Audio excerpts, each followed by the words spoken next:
Olha, como diria Alckmin, né? O Esperidião Amin é aquele senador, né, de Santa Catarina, do PP, e ele integra a comissão de senadores que está lá nos Estados Unidos e não tem conseguido falar porque...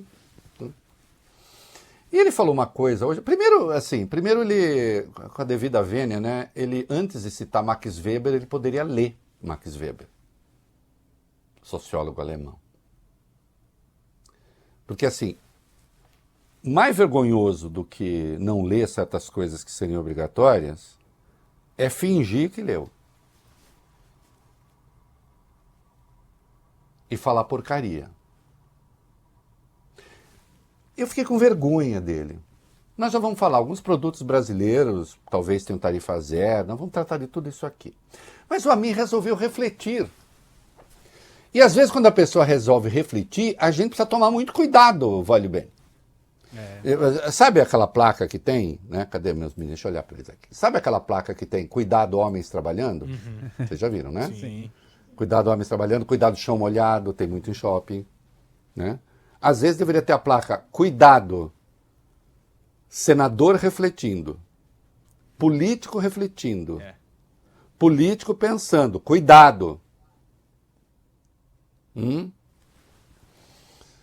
Por que eu estou falando isso? Vai lá. O senador Esperidião Amin, do PP de Santa Catarina, integrante da comitiva que está nos Estados Unidos para negociar o tarifaço, disse hoje que Lula tem o dever de conversar com Donald Trump em busca de uma solução. O parlamentar afirmou que o presidente brasileiro tem que cumprir a ética da responsabilidade. Indagado por jornalistas sobre possíveis motivações políticas para a sobretaxa, Amin diz que concorda com alguns dos argumentos dos americanos e afirmou, inclusive, que votou pelo impeachment do ministro Alexandre de Moraes, relator da ação penal da trama golpista.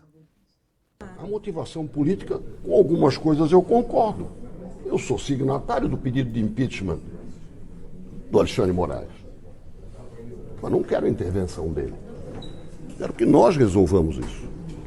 Agora, há uma coisa que nós temos que tratar. Ele tem que ouvir, e quem pode cobrar são os parlamentares daqui, independente do partido, e o nosso presidente, cumprindo um preceito que se chama a ética da responsabilidade, que vale para um e vale para outro. E em nome da responsabilidade do cargo que exerce, o nosso presidente e o daqui, tem que procurar contato. Agora põe o vídeo em que ele fala sobre a atuação do Eduardo e qual deveria ser o comportamento do Bolsonaro. Pode botar o vídeo. Eu vejo como pai. Eu gostaria que o meu filho agisse assim também. Contra o interesse do país, sendo deputado federal? Eu respondo como pai. Responde. Acima de tudo, como pai, eu gostaria que o meu filho agisse assim. Se eu fosse o ex-presidente e se o João Antônio fosse como é o meu filho, eu aplaudiria o que ele estivesse fazendo.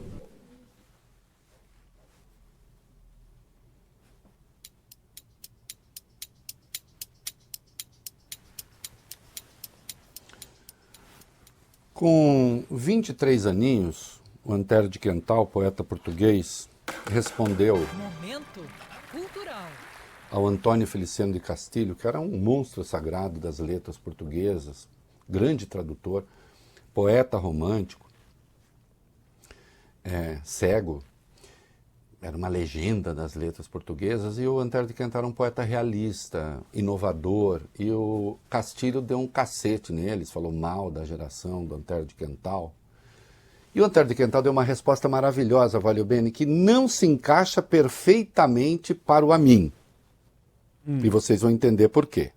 Coloca uma foto congelada do Amin e um vídeo enquanto eu leio, só para entender por que não serve ao Amin. Totalmente. Mas em parte serve. Levanto-me quando os cabelos brancos de Vossa Excelência passam diante de mim. Não há cabelos brancos na cabeça do Amin, mas as ideias estão mortas. Mas o travesso cérebro que está debaixo e as garridas e pequeninas coisas que saem dele, deste cérebro, confesso, não me merecem nem admiração, nem respeito, nem ainda estima. A futilidade num velho desgosta-me tanto como a gravidade numa criança. Vossa Excelência precisa menos 50 anos de idade, ou então mais 50 de reflexão. É por esses motivos todos que lamento do fundo da alma não me poder confessar, como desejava, de Vossa Excelência, nem admirador, nem respeitador.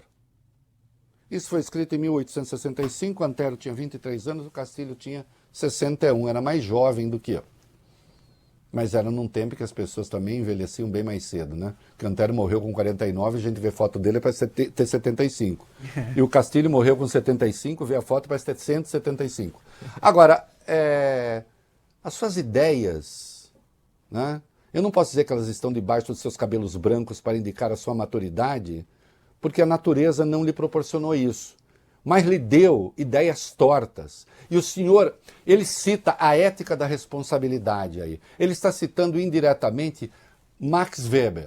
Ele está citando um livro fantástico chamado A Política como Vocação e Ofício, de um dos grandes pensadores da política, Max Weber, que diz que há duas éticas, a ética da responsabilidade e a ética da convicção. A ética da convicção. Eu faço aquilo que eu quero, eu posso só exercer a minha vontade, eu não preciso levar em conta outras circunstâncias. A ética da responsabilidade. Eu tenho de ver o que é que me cerca, as consequências dos meus atos, o que é que pensam meus companheiros. A política convoca, na verdade, essas duas éticas, um equilíbrio entre essas duas éticas, com acento especial, de fato, na ética da responsabilidade. Mas ela não pode ser puramente da responsabilidade, puramente circunstancial, puramente devedora e caudatária dos meus amigos, do meu partido, das minhas conveniências, porque senão eu evoluo para o cinismo e para a falta de qualquer clareza. Eu sou oportunista. E falo, ética da responsabilidade.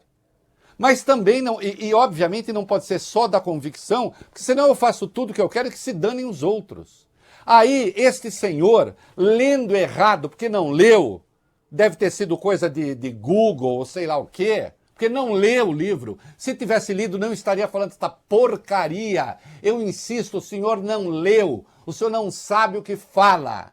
É mentira isso que o senhor falou sobre a ética da convicção e a ética da responsabilidade. Até porque o senhor está dizendo o seguinte, o Lula, seguindo a ética da responsabilidade, deveria ir lá abanar o rabinho para o Trump. Agora, o senhor acha que o Bolsonaro, embora seja um grande líder da oposição, pode ser apenas convicção e fazer apenas aquilo que quer, independentemente do que diga respeito ao país. A sua fala é burra, a sua fala é irresponsável, a sua fala é inculta.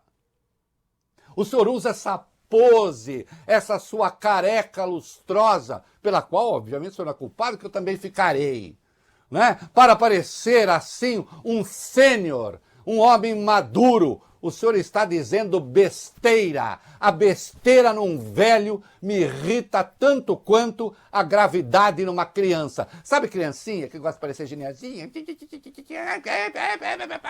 Detesto também. É bem verdade que eu declamava Navio Negreiro para as minhas tias, elas ficavam me olhando com aquela cara assim, pensando, coitada da Cida, não vai dar certo. A sua fala é ridícula. O que o senhor está fazendo aí?